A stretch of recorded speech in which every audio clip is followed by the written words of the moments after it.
যে আইন শৃঙ্খলা পরিস্থিতি আমি বলবো না যে একটা পারফেক্ট লেভেলে চলে গেছে, এটা বলবো না। বাট আপনারা 5ই অগাস্ট 24-এ দেখেছেন কি অবস্থা ছিল, আর এখনকার অবস্থা দেখেন, তুলনা করে আপনি তো সেফলি ঘুমাইতে পারছেন, সেফলি আসতে পারছেন তো এখানে, পথে তো কোনো অসুবিধা আপনার হয় নাই। সুতরাং যেন এটা আরো ইমপ্রুভ করবে গ্রাজুয়ালি, এবং ভোট আস্তে আস্তে, ভোটের তারিখ আস্তে আস্তে দেখবেন যে everything is falling in line, এবং সবকিছু ঠিক হয়ে যাবে। আমরা তো আইন শৃঙ্খলা বাহিনীর সাথে কথা 30 তারিখে বোধ না, 30 তারিখে আবার বসছি উইথ স্পেসিফিক প্রপোজাল সব, এবং ওখানে সব ডেভেলপমেন্ট স্ট্র্যাটেজিটা ফাইনাল হবে। এবং আপনারা দেখবেন যে সব কেন্দ্রে আর্মি দাবি করছে এরকম। দেখেন, পুলিশ আমরা ধরেন 2 জন পুলিশ দিতে পারি, 3 জন আনসার দিতে পারি, আর্মি 1 জন 2 জন এরকম দেওয়া যায় না। আর্মি তো তাদের একটা কন্টিনজেন্ট হিসেবে তারা মুভ করে।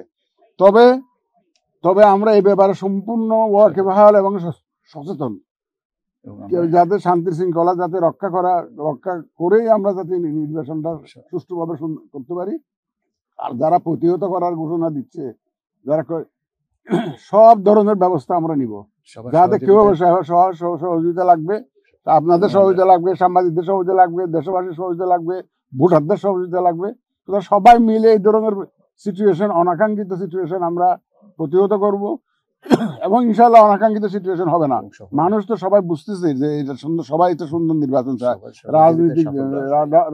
রাজনৈতিক দলগুলো ওয়াদা দিয়েছে তো জাতির কাছে, সব যে তারাও তো সুন্দর নির্বাচন চায়। সুতরাং সবাই সহযোগিতা নিয়ে আমরা ইনশাল্লাহ একটা সুন্দর নির্বাচন আমরা সফল কাম হবো, এই বিশ্বাস আমাদের আছে। সব আইন শৃঙ্খলা বাহিনী মিলে, আমাদের সাংবাদিক ভাইয়েরা মিলে, এই যে আমাদের প্রায় 13 কোটি ভোটার মিলে আমরা যে জাতিকে যে ওয়াদা দিয়েছি, আমরা এই যে একটা সুন্দর সুষ্ঠু নিরপেক্ষ নির্বাচন উপহার দেওয়ার জন্য আমরা সেটা ইনশাল্লাহ সবাই মিলে ইনশাল্লাহ অর্জন করব এবং ডেলিভার করব।